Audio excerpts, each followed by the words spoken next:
So ಟಿವಿಕೆಗೆ ಇನ್ನೊಂದು number ಇದ್ರೆ ಅದು ಪೂರ್ಣ ಬಹುಮತಕ್ಕೆ ಬಂದಂಗಾಗತ್ತೆ. ನೋಡ್ತಾ ಇದ್ರೆ ಅದು ಪೂರ್ಣ ಬಹುಮತದಲ್ಲಿ ಅಲ್ಲ, ಲೀಡಲ್ಲೇ ಇದೆ ಸರ್. ಇದನ್ನೇ ಹೋಲ್ಡ್ ಮಾಡಿ ಇಟ್ಕೊಂಡ್ರೆ ಹೇಳ್ತಾ ಇದ್ದೀನಿ. ಇನ್ನೊಂದು ನಂಬರ್ ಬಂದ್ರೆ ಅವರು ಪೂರ್ಣವಾಗಿ ಅವರೇ ಬಹುಮತದಲ್ಲಿ ಕೂತ್ಕೊಂಡು ಅಧಿಕಾರವನ್ನ ನಡೆಸಬಹುದು.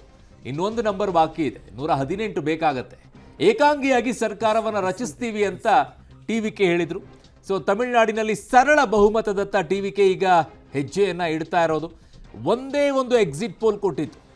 ಆ ಎಕ್ಸಿಟ್ ಪೋಲ್ಗಳ ರೀತಿಯಲ್ಲೇ ಈಗ ಜಾಸ್ತಿ 120 ಅವ್ರು ಹೇಳಿದ್ರು. 98ರಿಂದ 120 ಯಾವುದೋ ಒಂದು ಎಕ್ಸಿಟ್ ಪೋಲ್ ಅವ್ರು ಹೇಳಿದ್ರು ಚಾಣಕ್ಯರು 300 ಎಷ್ಟೋ ಬರುತ್ತೆ, ಅದಕ್ಕೆ ಜಾಸ್ತಿ ಬಂದ್ಬಿಡ್ತು.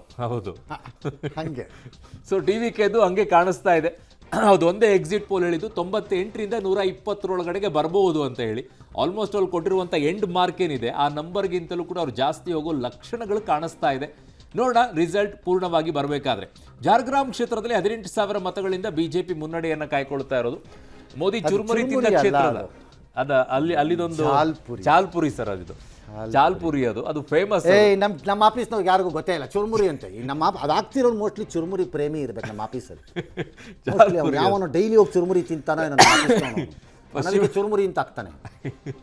ಏನು ಎಲ್ಲಾನು ನಮ್ದಕ್ಕೆ ಹಾಕ್ಬಾರ್ದು, ಅದು ಜಾಲ್ಪುರಿ. ಅದು ಜಾಲ್ಪುರಿ ಸರ್ ಅದು. ಸೊ ಕರೆಕ್ಟ್, ಅದು ಚುರುಮುರಿ ಅಲ್ಲ. ಸೊ ತಮಿಳುನಾಡಿನಲ್ಲಿ ಸರಳ ಬಹುಮತದ ಟಿವಿಕೆ ದಾಪುಗಾಲನ್ನು ಇಡ್ತಾನೆ ಇದೆ. ನಂಬರ್ಸ್ಗಳು ನೋಡ್ಕೊಳ್ಳಿ ನೀವು. ಟಿವಿಕೆ ಡೌನ್ ಎಲ್ಲೂ ಆಗ್ತಾ ಇಲ್ಲ, ಒಂದೊಂದೇ ಸ್ಲೋ ಆಗಿ ನಂಬರ್ಗಳು ಇನ್ಕ್ರೀಸ್ ಆಗ್ತಾ ಇದೆ. ತುಂಬ ಕಾನ್ಫಿಡೆಂಟಲ್ಲಿ ಇದ್ದಿದ್ದು ವಿಜಯ್.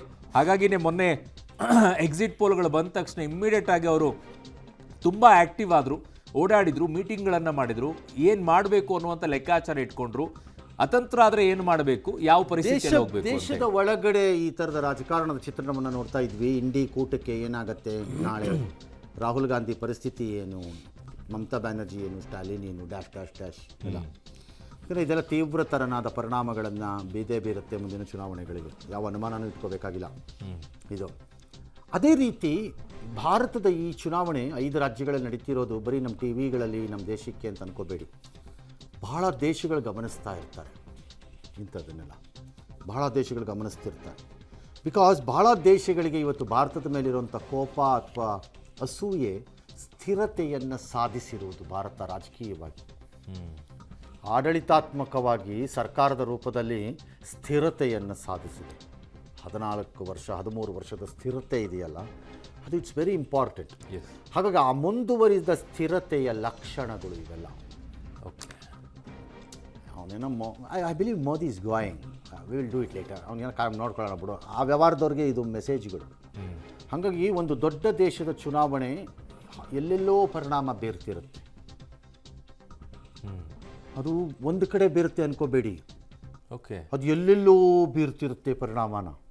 ಶಿ ಜಿನ್ಪಿಂಗ್ ಮೇಲೆ ಪರಿಣಾಮ ಬೀರ್ತಿರುತ್ತೆ, ಪುಟಿನ್ ಮೇಲೆ ಪರಿಣಾಮ ಬೀರ್ತಿರುತ್ತೆ. ಟ್ರಂಪ್ ಒಂದ್ಸರಿ ತಲೆ ಕೆರ್ಕತ್ತಾನೆ. ಇದು ಒಂದು ಸ್ಟೇಟ್ ಎಲೆಕ್ಷನ್ ರಿಸಲ್ಟ್ ಅಲ್ಲ, ಒಂದು ದೇಶದಲ್ಲಿ ನಡೆಯೋ ಕೆಲವು ಪ್ರಮುಖ ಬೆಳವಣಿಗೆಗಳು. It indicates the mood of the country. ಅವರು ಏನು ಯೋಚನೆ ಮಾಡ್ತಿರ್ತಾರೆ ಅದರ ಮೇಲೆ ಪರಿಣಾಮ ಹಾಗೆ ಆಗುತ್ತೆ. ಇನ್ನೂ ಅವ್ನು ಮೋದಿನ ಬಿಟ್ಟಿಲ್ಲ ಭಾರತದವರು. ಸೊ ಬೇಡ, ಈಗ ಅವನನ್ನೇ ಹಿಡ್ಕೊಂಡಿದ್ದಾರೆ ಅವರು. ನಾವೇನಾದ್ರು ಗಾಂಚಲಿ ಮಾಡಿದ್ರೆ ಅವ್ನು ತಿರುಗಿ ಹೊಡೆದ್ಬಿಡ್ತಾನೆ ಆಮೇಲೆ, ಬೇಡ ಬಿಡು ಅಂತಾನು ಆ ಥರ ಇರುತ್ತೆ. ಅಂದರೆ ಇಟ್ ಹ್ಯಾಸ್ ಇಂಪ್ಯಾಕ್ಟ್ ಎವ್ರಿವೇರ್. ರಾಜ್ಯಗಳ ಮೇಲೆ ಅಷ್ಟೇ ಅಲ್ಲ, ಎಲ್ಲರ ಮೇಲೂ. ಹಾಗಾಗಿ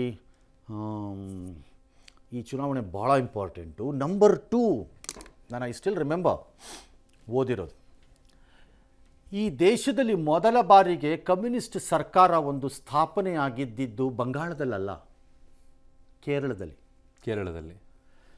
ನಂಬೂದ್ರಿಪಾಡ್ became the first prime minister, chief minister of the Kerala.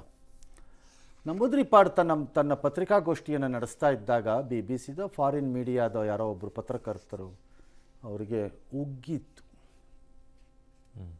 ಉಗ್ಗು ಮಾತಾಡೋವಾಗ ಉಗ್ಗಿತ್ತು. D you always ಸ್ಟ್ಯಾಮರ್ mister ನಂಬೂದ್ರಿಪಾಡ್ ಅಂತ ಕೇಳಿ. ಅದಕ್ಕೆ ನಂಬೂದ್ರಿಪಾಡ್ಗೆ ಅವ್ರಿಗೆ ಎಷ್ಟು ವಿಶ್ವಾಸ ಆಯಿತು ಅವರಿಗೆ ಅಂತಂದರೆ, I do when ever I speak ಅಂತ. ಹೌದು, ನಾನು ಮಾತಾಡಿದಾಗೆಲ್ಲ ಆಗತ್ತೆ ಅದು ಅಂತ.